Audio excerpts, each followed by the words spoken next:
Hi friends, how are you today? Today we are going to read Alma and How She Got Her Name.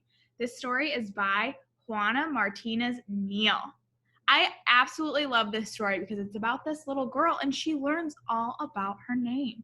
So let's go ahead and get started. First, let's talk about Juana Martinez-Neal. If the story is by her, what did she do? Do you remember? Yeah, she wrote the words, and we call the person who wrote the words the author. Okay, so this is Alma and How She Got Her Name, and there she is. Alma. Alma, Sofia, Esperanza, Jose, Piera, Candela had a long name. There she is writing it. Too long, if you ask her. What do you notice about her piece of paper? She's got the whole paper, and then she's had to do what? She's had to tape more paper on. My name is so long, Daddy. It never fits, Alma said. Come here, he said. Let me tell you the story of your name, and then you decide if it fits. Sophia was your grandmother, he began. She loved books, poetry, jasmine flowers, and of course me. She was the one who taught me how to read. So there's her grandmother, Sophia, and that's her and her dad learning about Grandma Sophia. I love books and flowers, and you too, Daddy. I am Sophia. Esperanza was your great-grandmother, he continued. She hoped to travel, but never left the city where she was born. Her only son grew up across the 7 seas. Whenever her sailor son went, so did Esperanza's heart. So she didn't get to travel, but she wanted to, and her son got to travel.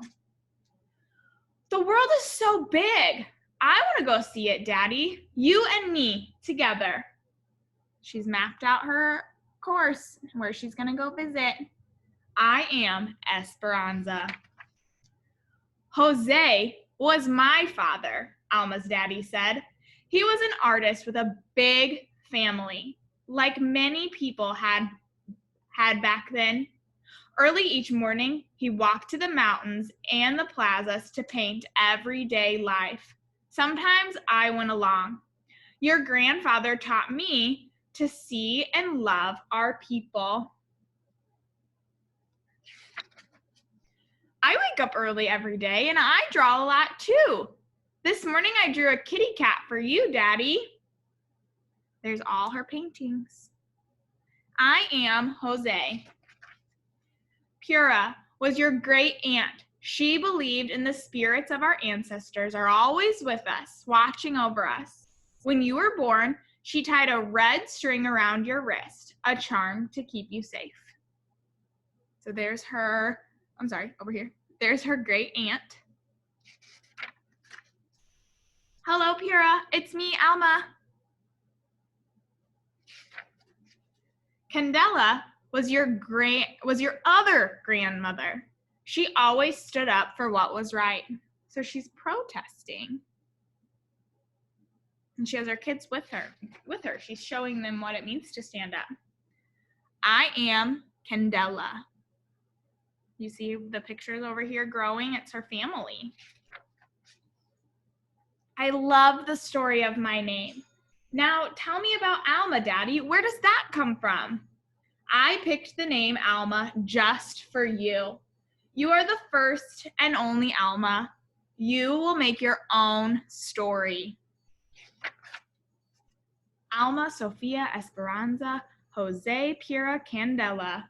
That's my name, and it fits me just right. I'm Alma, and I have a story to tell. There she is.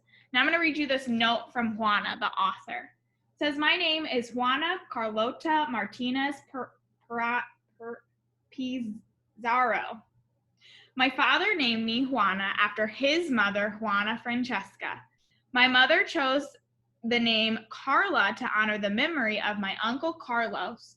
My father was a man of decision, so when when it was time to register my birth, he changed Carla to Carlotta on the birth certificate. He convinced that Juana Carlotta was a mighty name, and he wanted it for his daughter. Thanks to that change, I got stuck with what I thought was the most old-fashioned, harsh, ugly, and way too Spanish name in all of Lima, Peru, where I grew up. Little did I know that later on, after I moved to the United States, it would make me feel unique and remind me every day of where I came from. What's the story of your name, and what story would you like to tell? The end. So now is a great time to ask your family where your name came from. Why did they name you that? Where did they get that name from? My full name, so Mrs. Forrester. Forrester is my last name. I got married in October, but my maiden name was Griffin. My whole name, my first name is Erin, and my middle name is Barbara, and I was named after my Aunt Barb, my dad's sister. Her name was Barbara Erica, so they named me Erin Barbara to kind of tie in her name, but make it a little